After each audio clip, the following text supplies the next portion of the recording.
You know, in the long and often brutal history of the Roman Empire, there are a ton of famous victories and some pretty devastating defeats. But there's one event that stands out as its single greatest humiliation, a moment so shocking it sent tremors all the way from Britain to the Euphrates and completely shattered the very idea of what Rome was. One. That's it. Just one. Think about that for a second.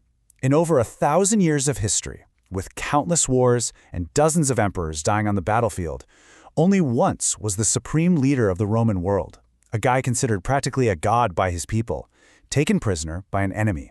So how on earth does that happen? Let's get into it, because the story of the Battle of Edessa is so much more than just a military disaster. It's really a story about a clash of civilizations, a world in total crisis, and the shocking fall of one man that laid bare the fragility of an entire empire.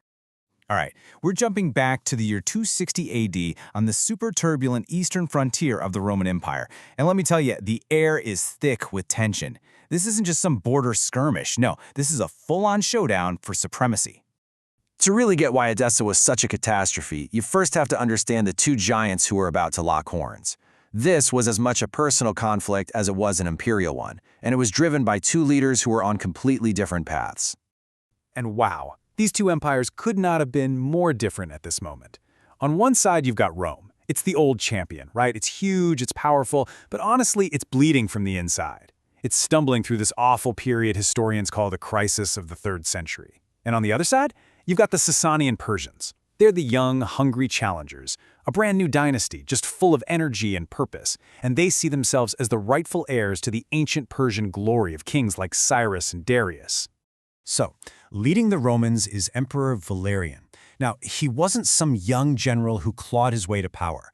He was an old-school senator, a man of tradition, who got the top job late in life, at 60 years old. And he inherited an empire that was already on the brink of total collapse, with threats on pretty much every border.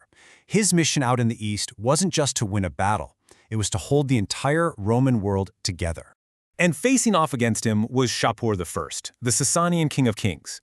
Shapur was everything Valerian wasn't. He was young, aggressive, and leading a super confident rising power. He truly believed he was on a divine mission to kick the Romans out of Asia. And he wasn't just talk, he had the track record to prove it. He'd already sacked Antioch, which was the 3rd largest city in the Roman Empire, in an earlier devastating campaign.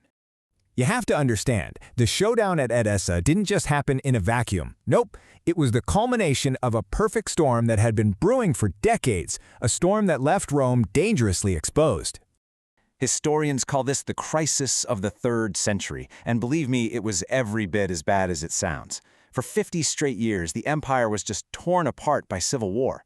Emperors were being made and murdered by their own soldiers, sometimes lasting just a few months. All this political chaos meant Rome's best legions were often busy fighting other Romans, leaving the frontiers wide open. The economy was in a freefall, soldiers were barely getting paid, and to top it all off, a series of horrible plagues swept across the land, killing millions. So Valerian decides he's going to put an end to Shapur's ambitions once and for all. He gathers this massive army, something like 70,000 soldiers, one of the biggest forces Rome could even put together at the time. But this army was scraped together from an empire already hollowed out by this crisis. And as they marched east, they carried an invisible enemy with them, one that no sword or shield could ever stop. A plague, probably the Plague of Cyprian, just tore through the Roman military camps. Soldiers were dying in droves before they even laid eyes on a Persian warrior. The army that finally showed up near Edessa was exhausted, riddled with disease, and totally demoralized. Their fighting strength was just a shadow of what it should have been. And Shapur, being a patient and brilliant commander, knew all of this. He just waited, letting the disease do his dirty work for him. With his army basically rotting from the inside out, Valerian knew he was running out of time. He felt like he had no choice but to act. So he marched his weakened army out to face the Persians and walked them straight into an absolute catastrophe. The collapse was just swift and total. The Roman army, already on its last legs, was no match for Shapur's forces. Shapur used his classic 1-2 punch, mobile horse archers and his heavily armored cataphracts. The horse archers would just harass the legions from a distance, peppering them with arrows, while the cataphracts, basically the tanks of the ancient world, would smash into their weakened lines. The Romans were completely outmaneuvered and surrounded. With his army being cut to pieces and with no hope of escape, Valerian tried to salvage things by negotiating a truce. And this is where Shapur sprung his final trap. During the peace talks, he seized the emperor himself. And Shapur did not let this moment fade into history. Oh no. To make sure everyone knew what he did, he had Valerian's capture carved into a massive rock relief for all eternity. The inscription is simple, direct, and just chilling. We took him prisoner with our own hands. It's a declaration of absolute personal triumph. With their emperor now in chains, the Roman army just disintegrated. But Valerian's personal story was far from over. His fate in captivity would become one of history's most debated and frankly gruesome tales. The capture was shocking enough, but what Shapur did next, well, that's been the subject of rumor and speculation for centuries. Did he treat his royal captive with dignity, or did he subject him to the ultimate humiliation? We've got two very different stories here. On one hand, you have the Roman and later Christian writers who painted this absolutely horrific picture. They claim Shapur used Valerian as a human footstool to get on his horse, and after Valerian died, they say his skin was flayed, dyed crimson, stuffed with straw, and then hung up in a temple as a permanent symbol of Rome's defeat. But modern historians are pretty skeptical. This story comes from sources who had every reason to make Valerian look bad. On the other hand, Sasanian evidence suggests a different reality. One where Valerian and his captured Roman engineers were actually put to work on massive infrastructure projects, like a dam in Persia that's still known as Caesar's Dam. But you know, in the end, whether he was used as a footstool or as a chief engineer, it almost didn't matter.